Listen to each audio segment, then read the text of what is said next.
नमस्कार दोस्तों, आप सभी लोगों का एचपी पाठशाला पर स्वागत है। जैसा कि हम सभी लोग जानते हैं कि 18 अगस्त को हमारी राज्य कृषि सेवा परीक्षा का एग्ज़ाम होने वाला है, तो उसी के लिहाज से हम सभी लोग यहाँ पर विगत वर्षों के प्रश्नों का विश्लेषण करते हैं। जैसा कि जो भी प्रश्न विगत वर्षों में पूछे गए हैं, उस पर बारी बारी से हम सभी लोग चर्चा करते हैं और उससे विभिन्न जो जुड़े हुए प्रश्न होते हैं उस पर भी हम सभी लोग बात करते हैं। तो उसी के लिहाज से हमारा करीब जो वर्ष 2013 में पूछे गए प्रश्न पत्र थे, उसके करीब 36 क्वेश्चन हो गए थे। तो आज हम सभी लोग उसके आगे बात करेंगे। अगला हमारा क्वेश्चन 37 नंबर था दोस्तों, निम्नलिखित में से कौन सा खाद बायो फर्टिलाइजर के अंतर्गत रखा जाता है। कह रहा कि कौन सा खाद है जो बायो फर्टिलाइजर के अंतर्गत रखा जाता है। आपके ऑप्शन हैं गोबर की खाद, कंपोस्ट खाद, ये आपका ऑप्शन है गोबर की खाद, कंपोस्ट खाद, हरी खाद या फिर ब्लू ग्रीन एल्गी खाद।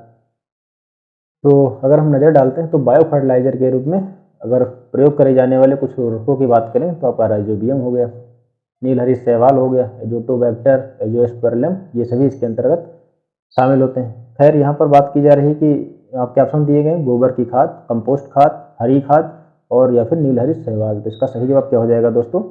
नीलहरी शैवाल आपका इसका सही जवाब हो जाएगा। तो अच्छा, इससे जुड़े हुए विभिन्न महत्वपूर्ण पहलुओं को समझते हैं। बायो फर्टिलाइजर, बायो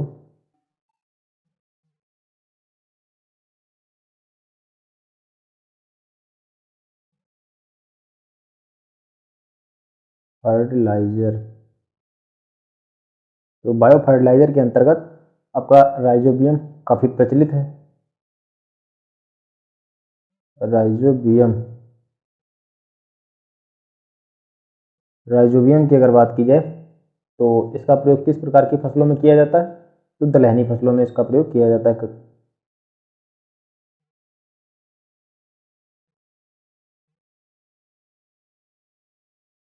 ये दोस्तों दलहनी फसलों की गांठों में पाए जाते हैं और करते क्या, नाइट्रोजन का स्थिरीकरण करने के लिए इनका व्यापक रूप से इस्तेमाल होता है। और जो नीलहरी शैवाल होते हैं इनका प्रयोग किसमें किया जाता है? तो धान की फसल में विस्तृत रूप से किया जाता है। हालांकि धान में कई अन्य प्रकार के भी जो हमारे जैव बायो फर्टिलाइजर है इनका इस्तेमाल किया जा सकता है। खैर यहाँ पर जो नीलहरी शैवाल दिया गया, हालांकि जो इसका सही जवाब भी है आपके प्रश्न का, नीलहरित शैवाल। नीलहरी शैवाल से कई प्रकार के प्रश्न बनते हैं, प्रकाश संश्लेषण वगैरह से संबंधित आपके सिलेबस में काफ़ी विस्तृत भाग भी है पादप कार्यकी वगैरह के अंतर्गत। तो नीलहरी शैवाल की बात की जाए तो ये धान की जो फसल होती है उसमें व्यापक रूप से इनका इस्तेमाल होता है। वहीं कुछ अन्य की बात की जाए तो एजोटोबैक्टर, एजोस्पर्लम, फास्फेट घोलक, ये सभी जैव उर्वरक के रूप में इनका इस्तेमाल होता है। बढ़ते हैं अगले प्रश्न की ओर। दक्षिण भारत की अपेक्षा उत्तर भारत में, कह रहा है कि अगर मान लेते हैं, पहले हम सभी लोग जरा ये भारत के नक्शे पर अगर हम नज़र डालें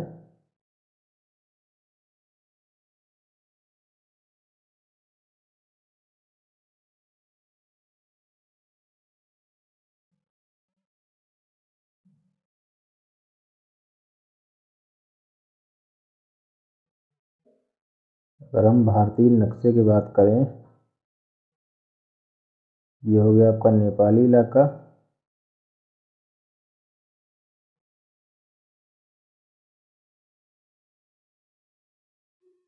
मोटे तौर पर समझ लेते हैं दोस्तों, कुछ खास तो नहीं बना है पर क्या कर सकते हैं।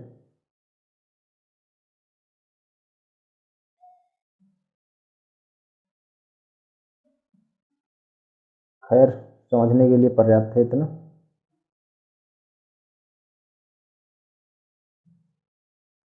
ये थोड़ा अजीब है फिर भी समझ लेते हैं इसको। कह रहा है कि जो दक्षिण भारत की अपेक्षा, दक्षिण भारत पर अगर नजर डालें तो हमारा ये वाला इलाका हो गया, ठीक है।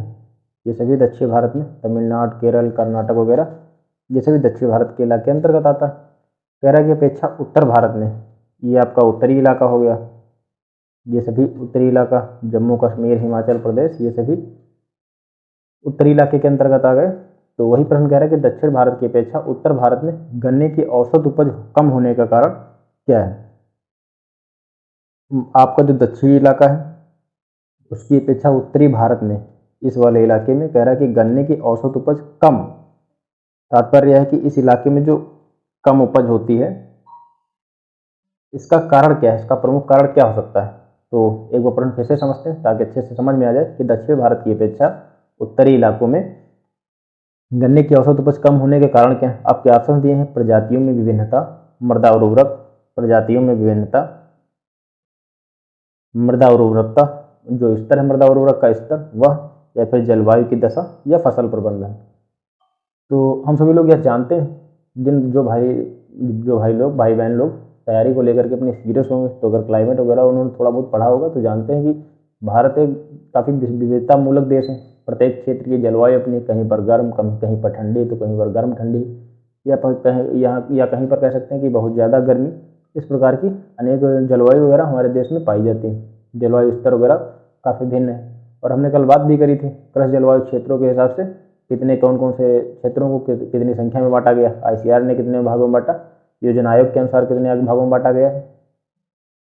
तो इसकी विविधता के कारण ही हुआ। तो खैर, जो हमारा प्रश्न है तो इसका सही जवाब क्या हो जाएगा, दक्षिण भारत की अपेक्षा उत्तर भारत में जो गन्ने की औसत उपज कम होने के कारण प्रमुख क्या है, जलवायु की दशा है। क्योंकि जो हमारी फसल होती है दोस्तों, उसकी एक निर्धारित जलवायु या निर्धारित टेम्परेचर कुछ भी इस प्रकार के हो सकते हैं। मान लेते हैं हम सभी लोग जब गन्ने के बारे में पढ़ रहे होंगे, गन्ने फसल के बारे में, तो विस्तृत रूप से चर्चा भी करेंगे उसकी जलवायु वगैरह कैसी इसके लिए आवश्यकता होती है। मान लेते हैं एक मोटे तौर पर कि अच्छा, इसी नक्शे में समझते हैं।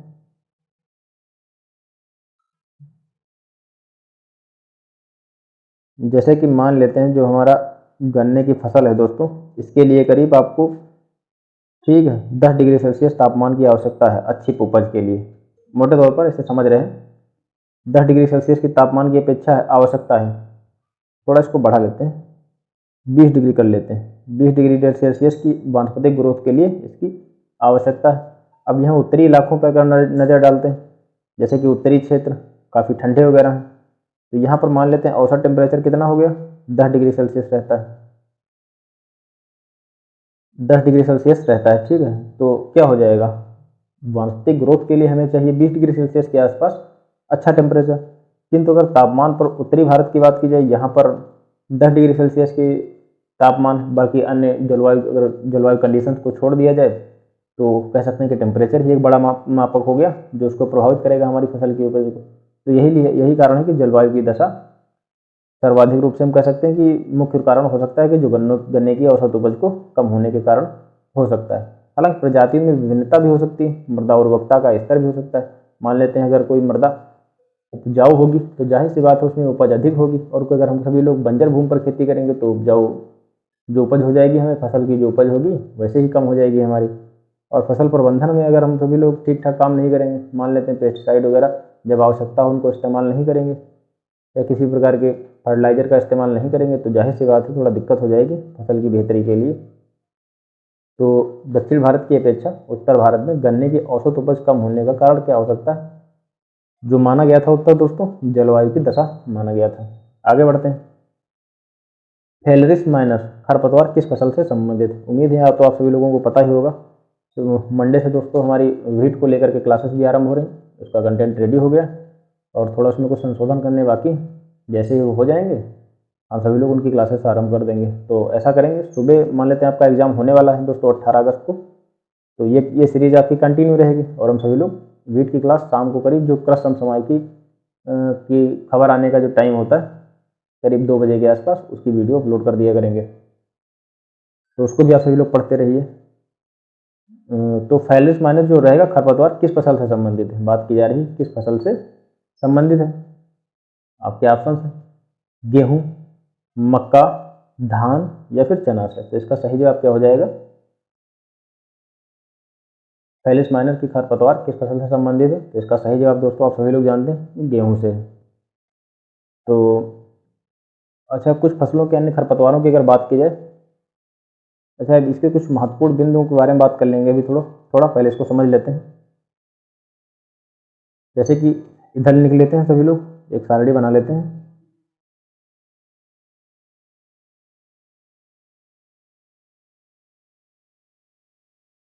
इधर लिख लेते हैं फसल,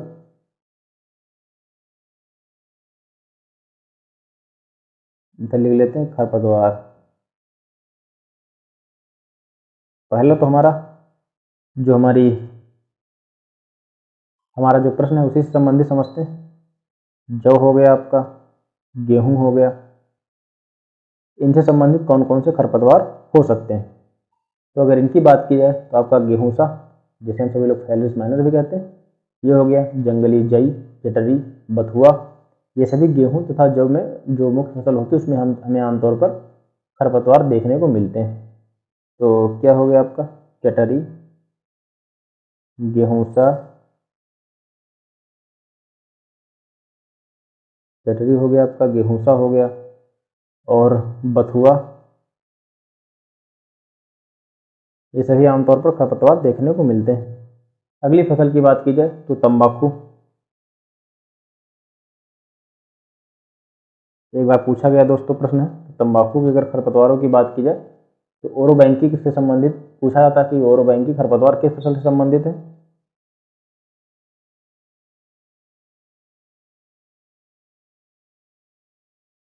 तो ओरोबैंकी ये हो गया एक तंबाकू से संबंधित। अगला हमारा कौन सा रहेगा, बरसीम। इसका प्रयोग हरे चारे के रूप में भी किया जाता है। तो दूब हो गया, मोथा हो गया, दूब, मोथा, दूब, मोथा, कासनी, ये सभी क्या हो गया दोस्तों, कासनी रहेगा, कासनी नहीं। तो बरसीम से संबंधित खरपतवार। धान की बात की जाए, कुछ फसलें ऐसी हैं जिनसे अक्सर प्रश्न पूछे जाते हैं, धान, गेहूं, गन्ना, कपास। तो धान के अगर खरपतवारों की बात की जाए, जंगली धान हो गया,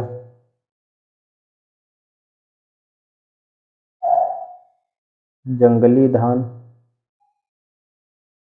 बानरा सेवई, बानरा सेवई,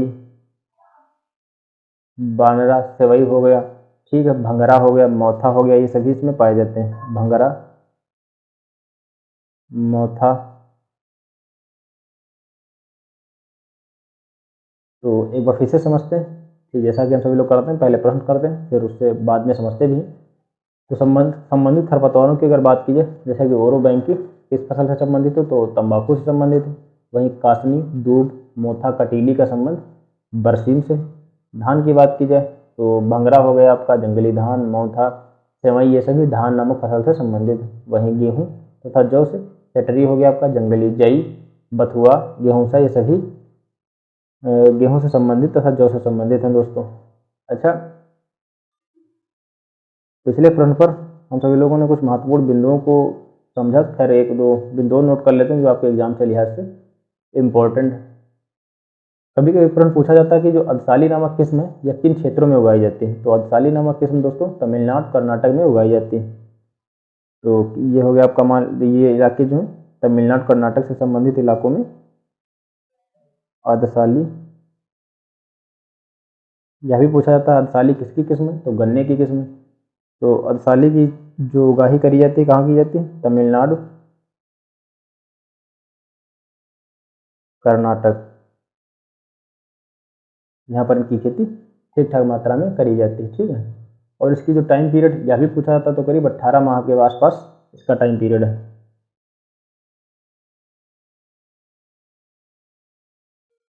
18 माह के आसपास इसका टाइम पीरियड हो गया। और अदसाली किस्म को अगर हम बुआई की बात कीजिए, जो अदसाली गन्ना होता है उसकी बुआई करीब जून जुलाई के आसपास तथा कटाई कह सकते हैं कि दिसंबर जनवरी के आसपास कर सकते हैं अगले साल में। तो ये तो हो गया अदसाली किस्म को लेकर के। आगे बढ़ते हैं। अगला हमारा प्रश्न है कि सुगंध 5 किस फसल की प्रजाति है। आपका प्रश्न क्या है कि यहाँ पर जो सुगंध 5 है किस फसल की प्रजाति, मक्का, धान, मक्के की है, या फिर धान से संबंधित, या मूंग, या मटर से संबंधित। तो आपके सही जवाब क्या हो जाएंगे दोस्तों, तो पूसा सुगंध 5 जो होता है, ठीक है, देखा जाए तो यह एक प्रकार से कह सकते हैं कि धान से संबंधित है। तो आपका सही जवाब क्या हो जाएगा, धान से संबंधित। अब कुछ अन्य बिंदुओं पर बात करते हैं। पूसा सुगंध 5, सेमी ड्वार्फ, ये सभी कह सकते हैं कि ज़्यादा उत्पादन वाली सुगंधित बासमती धान की एक उत्तम प्रजातियों में शामिल है। वहीं पूसा बासमती 1, जया, रत्ना, जलमग्न, लूनी श्री, ये सभी कुछ अन्य प्रजातियां धान से संबंधित हैं दोस्तों, तो नोट करते हैं इसको। बासमती धान,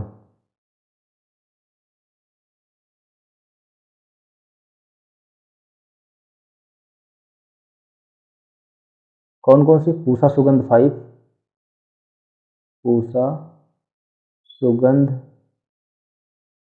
5 हो गया आपका, ठीक है। सेमी ड्वार्फ, ये बहुत ही प्रचलित दोनों किस्में हैं जो कई बार पूछी गई हैं। सेमी ड्वार्फ हो गया आपका, तो पूसा सुगंध 5 सेमी ड्वार्फ ये अपेक्षाकृत अधिक उत्पादित की जाने वाली बासमती धान की किस्मों में शामिल है। कुछ अगर अन्य किस्मों की बात करें,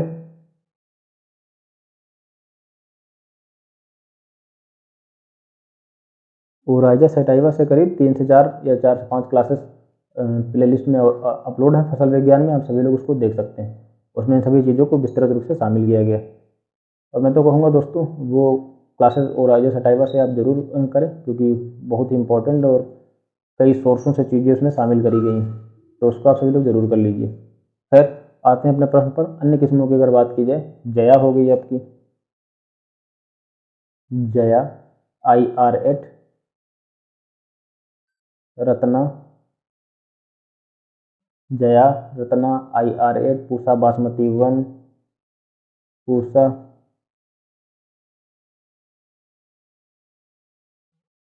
बासमती 1, वृद्ध लूनीश्री,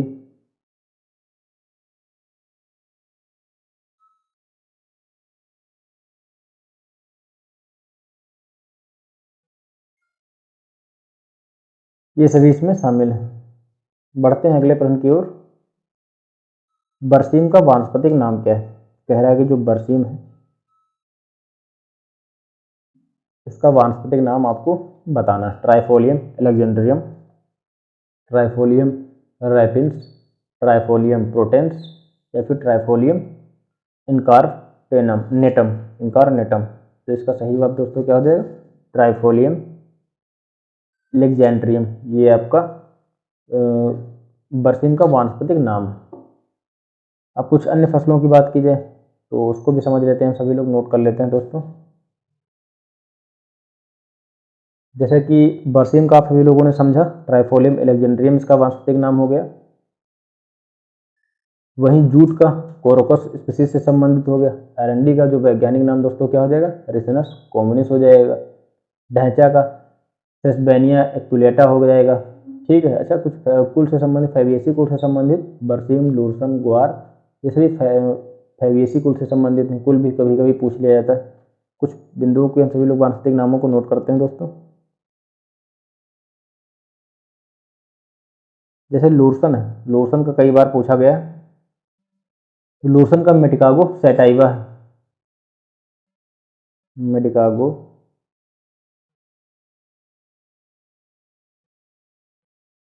सैटाइवा, ये इसका लूरसन का वैज्ञानिक नाम हो गया, ठीक है। और जो ढांचा है सेस्बेनिया एक्विलेटा हो जाएगा।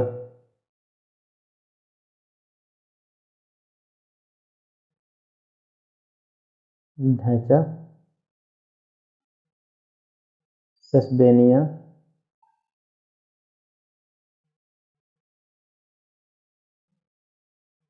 और एक्विलेटा,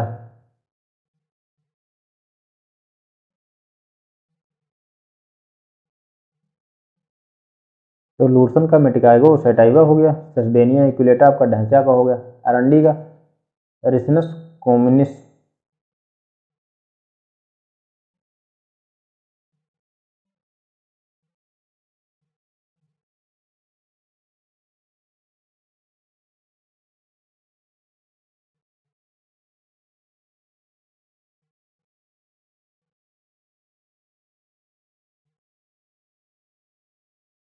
अरंडी का रिसिनस कॉम्युनिस हो गया आपका। और जूट का, जूट का अगर हम सभी लोग बात करें तो कोरोकस कोरकोरस स्पीसीज से संबंधित हो जाएगा, कोरकोरस।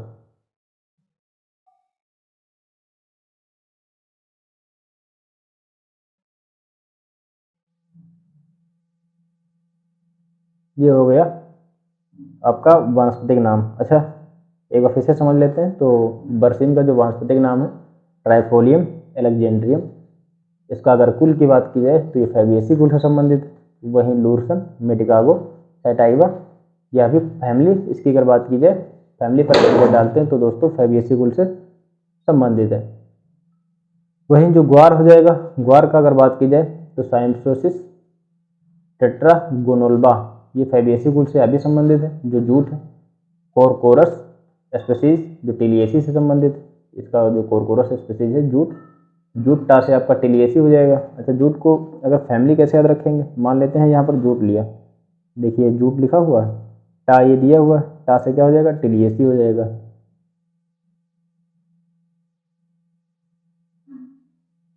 ठीक है, तो ऐसे याद रख सकते हैं आप सभी लोग।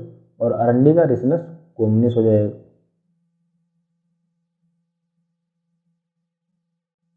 अगले प्रश्न की ओर बढ़ते हैं। धान में अधिकतम कल्ले बनने एवं बाल शुरू होने के बीच के समय को क्या जाना जाता है। कह रहा है कि जो धान में अधिकतम जब कल्ले बनते हैं एवं जो बाल शुरू होने के बीच के समय को क्या कहा जाता है। इसको पूछ रहा है ट्रांसप्लांटिंग अवस्था। कह रहा है कि इसको जब धान में अधिकतम रूप से कल्ले बनने लगे और बाल शुरू हो जाए तो उसे हम सभी लोग क्या कहेंगे, ट्रांसप्लांटिंग अवस्था कहेंगे, या फिर सीडलिंग अवस्था, या वेजिटेटिव लेगलेस अवस्था, या फिर टिलरिंग अवस्था। तो इसका सही जवाब दोस्तों क्या हो जाएगा, वेजिटेटिव लेगलेस अवस्था इसको कहा जाता है। सी आपका विकल्प जो सही हो जाएगा। तो धान में अधिकतम कल्ले बनने एवं बाल शुरू होने के बीच को अवस्था को हम सभी लोग वेजिटेटिव लैग फेज के नाम से जानते हैं। उसमें होता क्या है, तो इस अवस्था में जो वानस्पतिक वृद्धि लंबाई, जो पौधों की वानस्पतिक वृद्धि होती है वह ठीक ठाक होती है। तो वेजिटेटिव लेगलेस अवस्था में क्या होता है दोस्तों,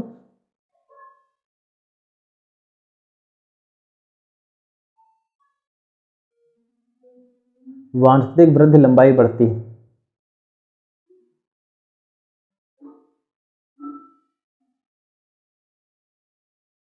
तो वेजिटेटिव लेगलेस अवस्था में वानस्पतिक वृद्धि में वृद्धि होती है, ठीक ठाक कह सकते हैं कि ग्रोथ होती है। बढ़ते हैं अगले आप अपने प्रश्न की ओर।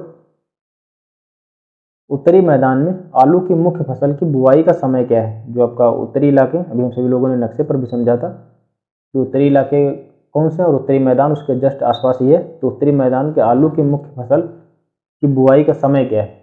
आपके ऑप्शन है अक्टूबर का प्रथम पखवाड़ा, अक्टूबर का द्वितीय पखवाड़ा, प्रथम पखवाड़ा, द्वितीय पखवाड़ा, या फिर नवंबर का प्रथम पखवाड़ा, या नवंबर का द्वितीय पखवाड़ा। तो इसका सही जवाब क्या हो जाएगा दोस्तों, उत्तरी भारत में जो आलू की बुआई है अक्टूबर के द्वितीय पखवाड़े में करी जाती है। अर्थात आपका सही जवाब क्या हो जाएगा, बी सही जवाब हो जाएगा। तो कुछ अगर अन्य बिंदुओं की हम सभी लोग बात करें, अन्य महत्वपूर्ण बिंदुओं पर नजर डालते हैं, तो अगेती किस्म जो होती है 25 सितंबर से लेकर के 10 अक्टूबर के आसपास इनकी बुआई कर दी जाती है। और जो मुख्य फसल होती है, मुख्य फसल दोस्तों 15 अक्टूबर से 25 अक्टूबर के द्वितीय पखवाड़े में कह सकते हैं कि इनकी बुआई कर दी जाती है। वहीं जो पहाड़ी क्षेत्र है, पहाड़ी क्षेत्रों पर क्या होता है, जो फरवरी तथा जो पहाड़ी क्षेत्र होते हैं उसमें जो घाटियां वगैरह पाई जाती हैं उसमें फरवरी तथा ऊंचाई पर मार्च अप्रैल में इसकी बुआई कर दी जाती है। तो नोट करते हैं इनको, इन सभी बिंदुओं को।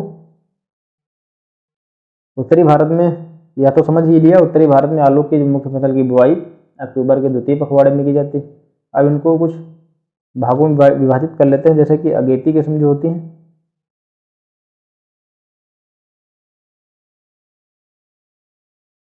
अगेती की अगर बुआई की बात की जाए तो 25 सितंबर से 10 अक्टूबर के बीच।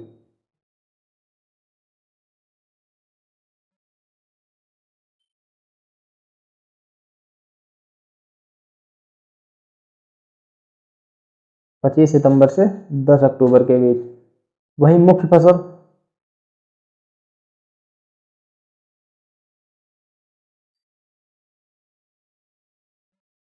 मुख्य फसलों की अगर बात की जाए तो 15 अक्टूबर से लेकर के 25 अक्टूबर।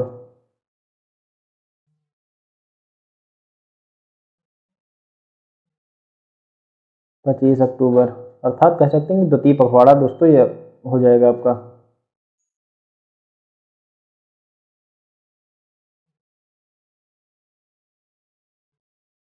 और अगर बात की जाए पहाड़ी क्षेत्रों पर,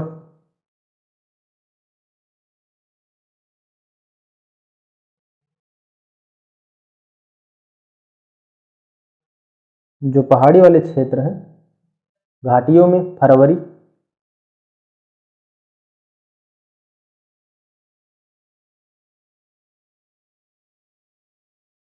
घाटियों में आपका फरवरी हो गया, और ऊंचाई वाले इलाकों पर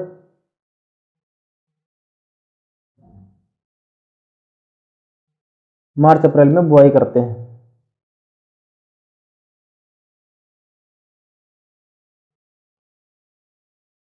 ठीक है, और बोने की गहराई करीब कितनी होनी चाहिए, तो 6 से 8 सेंटीमीटर, जबकि बीज दर कितनी होनी चाहिए, तो 25 से 30 क्विंटल प्रति हेक्टेयर के आसपास इस्तेमाल किया जाएगा। बढ़ते हैं आगे। उड़द की फसल में खरपतवार नियंत्रण हेतु कौन से खरपतवार नाशी की संतुति की जाती है। कह रहा कि जो उड़द होते हैं उसमें खरपतवारों को नियंत्रण हेतु किस प्रकार की खरपतवार नाशी का इस्तेमाल किया जा सकता है। आपके ऑप्शन हैं एट्राजिन, या फिर 2,4-D, या फिर सीमाजिन, या फ्लूक्लोरिन का इस्तेमाल किया जा सकता है। तो इसका सही जवाब दोस्तों क्या हो जाएगा, फ्लूक्लोरिन का इस्तेमाल किया जा सकता है। उड़द की जो फसल होती है, खरपतवार नियंत्रण कौन से खरपतवार नाशी की संतुलित की जाती है, तो 2,4-D का इस्तेमाल चौड़ी पत्ती वाले खरपतवारों में किया जा सकता है।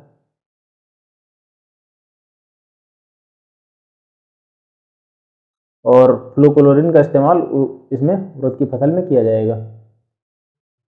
दलहनी जो फसलें होती हैं, इसमें खरपतवारनाशी के रूप में मुख्य रूप से किसका किसका इस्तेमाल किया जा सकता है, तो पेंडामेथालिन का इस्तेमाल किया जा सकता है, वो फ्लूक्लोरिन का इस्तेमाल किया जा सकता है। कैसे किया जाएगा, तो करीब 1.5 किलोग्राम के आसपास इसका प्रयोग किया जाएगा प्रति हेक्टेयर के हिसाब से। ठीक है, वहीं जो एट्राजिन है आपकी, एट्राजिन मक्का व गन्ने में इसका प्रयोग किया जा सकता है। किसमें, तो एट्राजिन का प्रयोग गन्ना व मक्का में इसका प्रयोग किया जा सकता है। और 2,4-D का जो चौड़ी पत्ती वाले खरपतवार हैं, जैसे गेहूं में, इसका इस्तेमाल किया जा सकता है। तो नोट कर लेते हैं दोस्तों, बहुत ही इंपॉर्टेंट बिंदु है, प्रबंधन वगैरह पूछे जाते हैं, इसको हटा देते हैं, नीचे नोट कर लेंगे।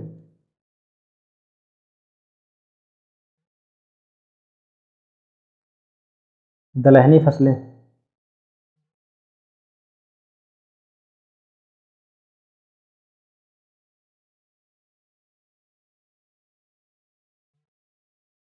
दलहनी फसलें में आप किसका किसका इस्तेमाल कर सकते हैं, तो जैसे कि दलहनी फसलें कौन सी हो गई, चना, मटर, सोयाबीन, ये सभी दलहनी फसलों के अंतर्गत आती। तो पेंडीमेथालिन,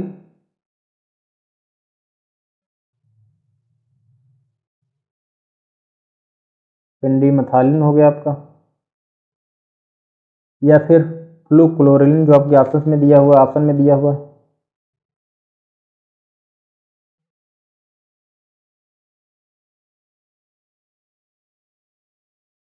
इसका इस्तेमाल किया जा सकता है। वहीं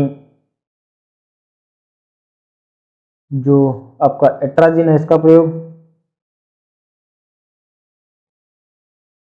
एट्राजिन का प्रयोग मक्का व गन्ना में किया जा सकता है।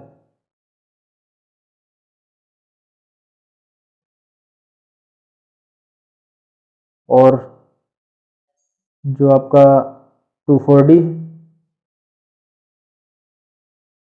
इसका प्रयोग चौड़ी पत्ती वाले खरपतवार जो होते हैं उसमें किया जाता है।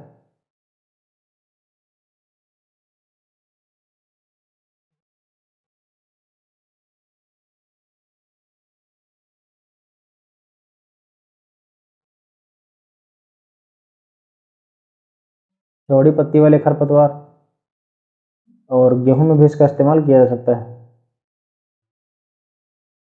ठीक है, तो जो दलहनी फसलें आपकी, जैसे कि सोयाबीन, मटर, चना, लोबिया, इन सब में पेंडीमेथालिन व फिर फ्लोक्लोरिन का मात्रा करीब 1.5 किलोग्राम जो सक्रिय तत्व प्रति हेक्टेयर की दर से इसका प्रयोग किया जा सकता है। एट्राजिन का प्रयोग मक्का व गन्ना में किया जा सकता है। वही जो 2,4-D होता है, चौड़ी पत्ती वाले खरपतवारों में जो होते हैं उसमें इसकी रोकथाम के लिए इसका इस्तेमाल किया जा सकता है, और गेहूं में भी किया जाता है। अगले प्रश्न की ओर बढ़ते हैं। मक्का की बुआई 50 गुणे 20 सेंटीमीटर पर करने पर प्रति हेक्टेयर कितने पौधे होंगे। जब मक्के की बुआई आप सभी लोग 50 गुणे 20 सेंटीमीटर के आसपास करेंगे, तो पौध संख्या कितनी हो जाएगी, करीब करीब कह सकते हैं कि आपका ऑप्शन दिया गया, आपका जो ऑप्शन डी हो जाएगा दोस्तों, सही हो जाएगा। 1 लाख के आसपास पौध संख्या होती है, तो आप सीधे तौर पर भी ऐसे याद कर सकते हैं। बढ़ते हैं अगले प्रश्न की ओर कि हरित खाद के लिए, जो आपकी अगला प्रश्न हमारा क्या है, 46 नंबर की हरी खाद के लिए कौन सी फसल प्रयोग में लाई जाती है? हरी खाद के लिए कौन सी फसल प्रयोग में लाई जाती है? आपका हो गया ऑप्शन ढैंचा, सरसों, तुरिया, सूरजमुखी। तो उम्मीद है दोस्तों यह प्रश्न आप सभी लोग को जानते ही होंगे। ढैंचा हो गया, बरसीम और इन सबका लोबिया वगैरह का हरी खाद के रूप में इनका इस्तेमाल किया जा सकता है। हालांकि हरी खाद के लिए जो सबसे प्रमुख फसलों में शामिल फसलों की अगर बात की जाए तो आपके ढैंचा हो गए, सनई हो गए, ये सभी फसलें महत्वपूर्ण फसलों में शामिल हैं। तो ढैंचा होता है करीब 76 किलोग्राम प्रति हेक्टेयर नाइट्रोजन उपलब्ध कराता है। ढैंचा कितना अमूमन नाइट्रोजन उपलब्ध करा देता है? तो 76 किलोग्राम के आसपास नाइट्रोजन उपलब्ध करा देता है। वहीं जो सनई होती, सनई इससे ज़्यादा करीब 82.5 किलोग्राम नाइट्रोजन प्रति हेक्टेयर के आसपास उपलब्ध कराती है। तो अगर ढैंचा से भी बेहतर हरी खाद है उसका अगर बात की जाए तो कौन सी हो जाएगी? आपकी सनई हो जाएगी। तो ये दो मुख्य फसलें हैं जो ढैंचा, सनई, हरी खाद के रूप में काफी विस्तृत रूप से हम कह सकते हैं कि इनका इस्तेमाल कर सकते हैं। तो आपका जो ढैंचा है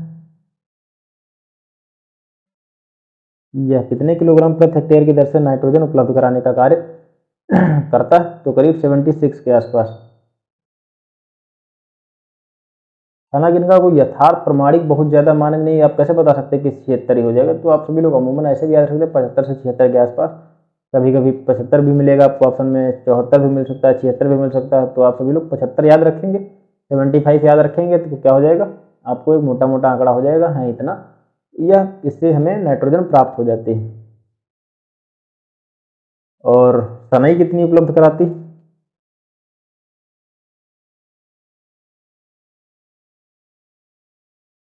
सनई की बात की जाए तो करीब 82.5 किलोग्राम नाइट्रोजन प्रति हेक्टेयर की दर से।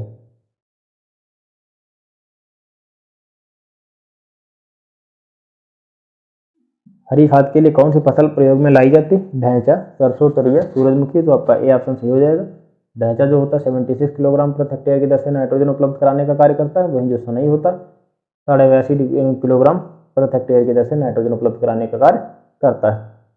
अगले प्रश्न पर बात करें, ऊसर प्रभावित क्षेत्रों के लिए उपयुक्त धान की किस्म है। जो ऊसर से संबंधित प्रभावित क्षेत्र है उसके लिए कौन सी धान की किस्म पर्याप्त रहेगी? ADR 359, पंत धान 4, CSR 13 या फिर जो दिया हुआ है सरजू वो है 52। तो ऊसर प्रभावित क्षेत्रों में अगर प्रजातियों की कुछ बात की जाए तो इसका सही जवाब क्या हो जाएगा दोस्तों? CSR 13 हो जाएगा आपका। सी ऑप्शन आपका सही हो जाएगा, सी विकल्प आपका सही हो जाएगा। अब हम सभी लोग कुछ अन्य बिंदुओं पर बात करते हैं, जैसे कि ऊसर प्रभावित क्षेत्रों से संबंधित कोई एक ही किस्म तो है, कई अन्य किस्मों की भी खोज की गई, जैसे कि साकेत 4 हो गई आपकी, पूसा 221, झोना 349, जया IR 24, CSR 13, ये सभी ऊसर प्रभावित क्षेत्रों के लिए उपयुक्त हैं। वहीं जो ऊंची भूमियों में उगाई जाती है किस्में कौन कौन सी हो जाएंगी? बाला, कावेरी, पूसा 2 से 2, N22, ये सभी जो ऊंचाई वाले इलाके उन सब में खेती के लिए ठीक ठाक मानी जाती है। वहीं जो बैक्टीरियल लीफ रोधक किस्में कौन कौन सी हो जाएंगी आपकी? पंतधान 4 हो जाएगा, गोविंद प्रसाद, सरजू 52, जो कि ये बैक्टीरियल लीफ के प्रति रोधक किस्म का एक उदाहरण है। तो नोट करते हैं इनको, हम सभी लोग समझते हैं। पहले हम सभी लोग क्या करेंगे, जो हमारा प्रश्न कह रहा है कि ऊसर से प्रभावित क्षेत्र, तो अन्य ऊसर प्रभावित क्षेत्रों की प्रजातियां,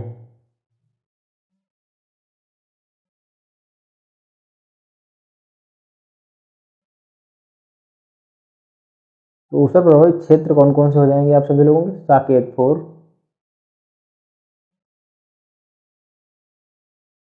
साकेत 4, ऊसर 1,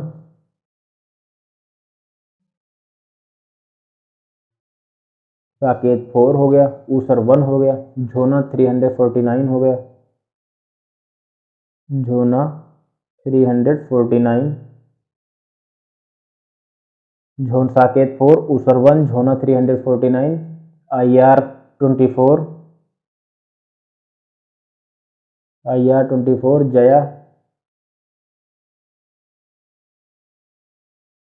CSR 13 तो आप सभी लोगों के ऑप्शन में ही है, CSR 13, ये सभी ऊसर प्रभावित क्षेत्रों के लिए ठीक ठाक किस्में हैं।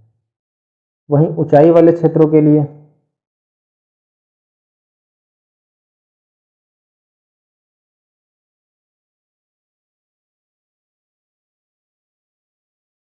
तो ऊंचाई वाले क्षेत्र जो हैं इसकी अगर बात करें तो N22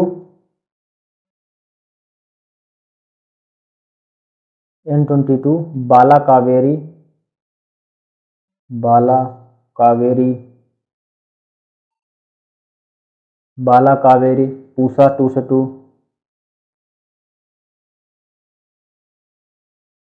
ये हो गई आपकी ऊंचाई वाले क्षेत्रों के लिए। वहीं जो बैक्टीरियल लीफ रोधक किस्में कौन कौन सी हैं?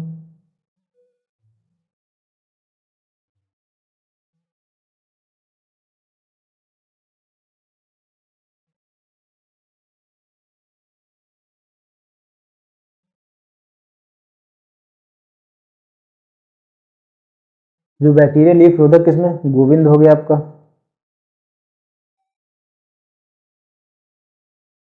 प्रसाद, तो सरजू 52 जो आपके ऑप्शन में दी हुई है, सरजू 52, पंतधान 4,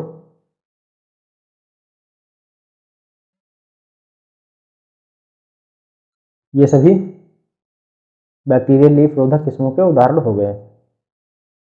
तो एक बार फिर से समझ लेते हैं। उससे प्रभावित क्षेत्रों के लिए साकेत 4, झोना 349, पूसा 2 से 21, IR 24, CSR 13, ये सभी आपकी ऊसर प्रभावित क्षेत्र की किस्में हो गई। वहीं ऊंचाई वाले क्षेत्रों की अगर बात की जाए तो N22 बाला कावेरी, पूसा 2 से 2, ये सभी ऊंचाई वाले क्षेत्रों से संबंधित हैं। जबकि बैक्टीरियल लीफ रोधक किस्मों की अगर बात की जाए तो गोविंद प्रसाद, सरजू 52, पंतधान 4, IR 20, ये सभी बैक्टीरियल लीफ रोधक किस्में हो गई। अगले प्रश्न की ओर बढ़ते हैं। उत्तर प्रदेश में सर्वाधिक फसल चक्र कौन सा उपयुक्त है या प्रयोग किया जाता है? सर्वाधिक क्षेत्रफल वाला फसल चक्र कौन सा है? धान गेहूं, बाजरा गेहूं, मक्का सरसों या फिर ज्वार चना?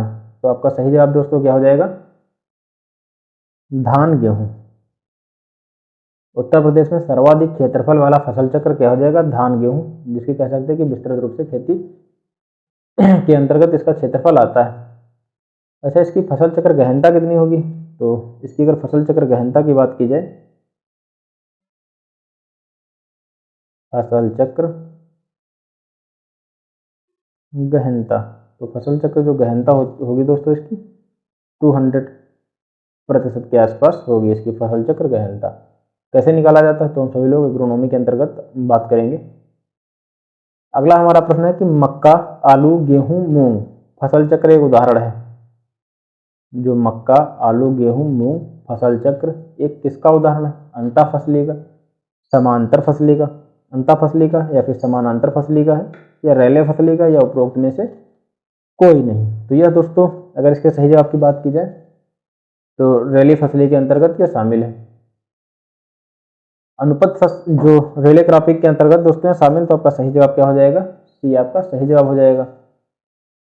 और जो रिले क्रॉपिंग होता है उस होता क्या है? जो रिले क्रॉपिंग होते हैं दोस्तों उसमें पूर्ववर्ती फसल के कटने से पहले, जो पूर्ववर्ती क्रॉप होती है उसके कटने से पहले, आगामी फसल के कटने से पहले ही क्या होता है? जो आगामी फसलों को लगा दिया जाता है। जो पूर्ववर्ती फसल होगी उसको काटने से पहले क्या किया जाएगा? आगामी फसल को लगा दिया जाएगा। तो इसको हम सभी लोग रिले क्रॉपिंग कहेंगे।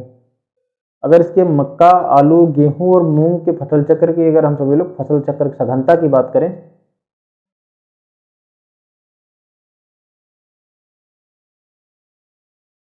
फसल चक्र सघनता 400 के आसपास हो जाएगा। तो मक्का, आलू, गेहूं, मूंग फसल चक्र एक उदाहरण है रेले क्रॉपिंग का। फसल चक्र सघनता इसकी कितनी है? तो करीब 400 के आसपास है। वहीं रिले क्रॉपिंग कहते किसे हैं? तो जो पूर्ववर्ती फसल के कटने से पहले ही आगामी फसल को अगर हम सभी लोग लगा देते हैं या फिर कह सकते हैं कि तैयारी पूरी कर लेते हैं, तो यह रिले क्रॉपिंग के अंतर्गत जो हो जाएगा, इसके अंतर्गत शामिल हो जाएगा। अगला हमारा प्रश्न है कि सिंगल सुपर फास्फेट में सल्फर की मात्रा कितनी होती है? जो हमारी सिंगल सुपर फास्फेट है उसमें सल्फर की मात्रा कितनी होती है? आपके ऑप्शन है 8%, 12%, 16% या फिर 20%। तो सिंगल सुपर फास्फेट में जो P2O5 होता है दोस्तों करीब 16% के आसपास होता है, और जो कैल्शियम होता है करीब 19% के आसपास होता है और सल्फर जो होता है करीब 12% के आसपास होता है। तो इसका सही जवाब क्या हो जाएगा आपका? बी सही जवाब हो जाएगा। इसके अगर हम सभी लोग पोषण वैल्यू की बात करें, कौन सी चीज़ कितनी पाई जाती है, तो करीब P2O5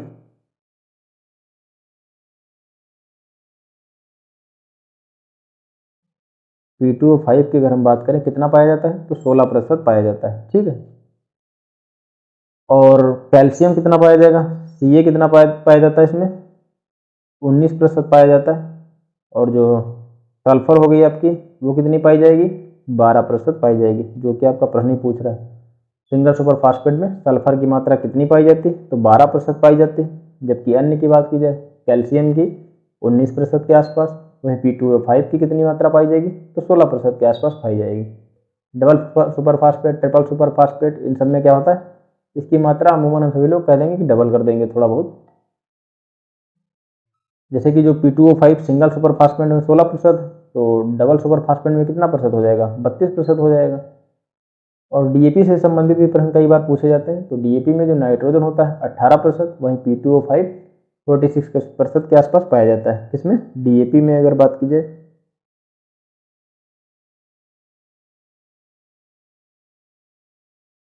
डीएपी में जो नाइट्रोजन पाया जाएगा कितना पाया जाएगा, 18% पाया जाएगा।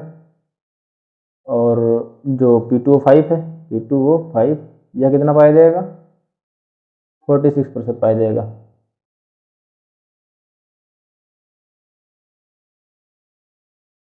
ठीक है दोस्तों, तो ये कुछ महत्वपूर्ण बिंदु हो गए आपके प्रश्न के अलावा भी। तो आज का लेक्चर हमारा यहीं तक रहेगा। अगले दिन सभी लोग अगले लेक्चर में मिलते हैं कुछ महत्वपूर्ण प्रश्नों के साथ। धन्यवाद।